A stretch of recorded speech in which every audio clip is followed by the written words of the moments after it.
Hello everyone, welcome back to Data Engineers Academy. Today, we're going to discuss SQL interview question. In this question, we need the total server fleet uptime in full days using the sessions table.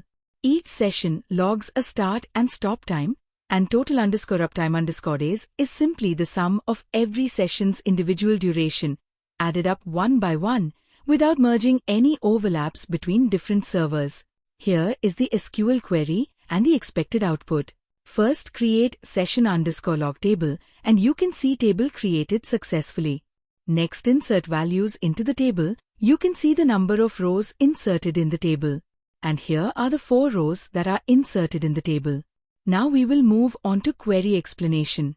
Our query uses a CTE that pairs each session_id with its min session_time as start_time and max as stop_time. The outer query sums the DATEDIFF between them as total_uptime_days, adding each session's duration separately, no merging. Now I am executing this query.